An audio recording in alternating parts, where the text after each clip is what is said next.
My dear people of Zamfara State, I address you this evening about the recent escalation in the web of banditry in some part of our dear state.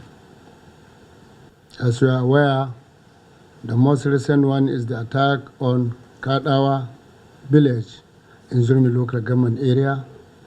The report we received confirmed that the bandits have killed about 45 people, which they are all innocent people from that area. I feel saddened by the unfortunate and barbaric act of cowardice. With a heavy heart, I convey my condolences on behalf of my family and the entire people of Zamfara State over this massacre. Our thoughts and prayers are with the brave families and the whole people of Kadawa of Zurmi local government area and all families that have lost their loved ones across the state.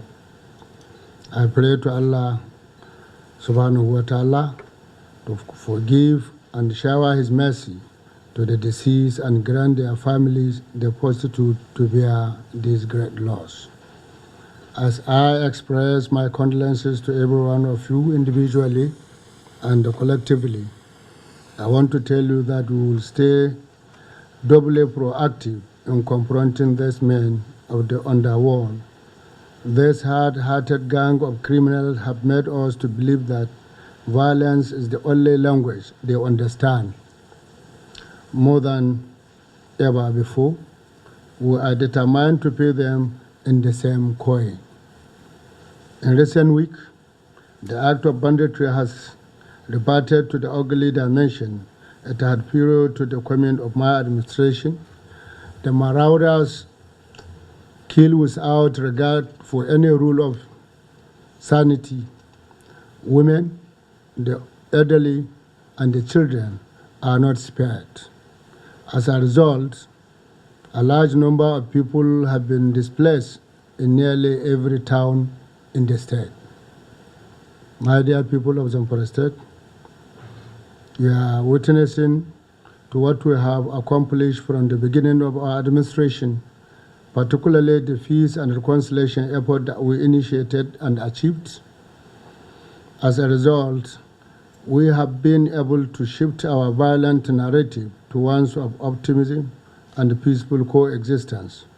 Unfortunately, things suddenly took a dramatic turn and things are getting worse by the day. It is clear that some invincible hands are plotting evil against our people with the goal of making our state as terrifying as it is were in the years gone by. My constant prayer is for Allah to rebuild those who are perpetrating this cruel atrocities against our people. I assure you that we remain steadfast in our effort to eradicate banditry and all types of criminality from the state. In this battle, no sacred cow whosoever is involved in this dastardly act, no matter how highly placed he is, he will be dealt with accordingly and according to the law of the land.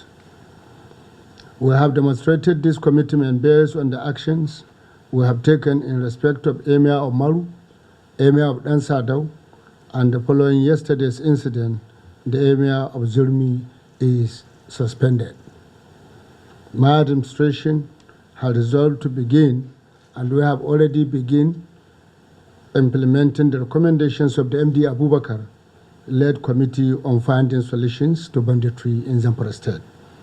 As a next step in addressing this vexing problem, we will not spare anyone indicted by the committee's report, no matter how highly higher off they are. I stated this while receiving the report on the 11th of October 2019 that in implementing the report, the interests of the people of the state, especially their safety, security, and individual as well as collective progress and development, will be the guiding principle of my administration.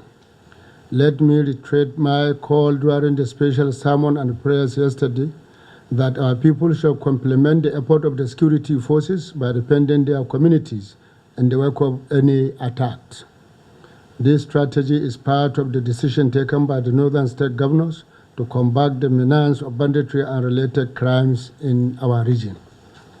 I wish to call on the people everywhere in the state to be vigilant and to cooperate with the security operatives for the success of this battle, as the fight against insecurity requires concerted effort in one way or the other. Everyone and everybody has a role to play in addressing our security challenges. While security operatives re-strategize to deal with the crisis decisively, I urge our people to continue to pray for their success. May Almighty Allah bring us back to the glorious era of peace and prosperity we once enjoyed in the state. Assalamu alaikum wa rahmatullahi ta'ala wa barakatuh.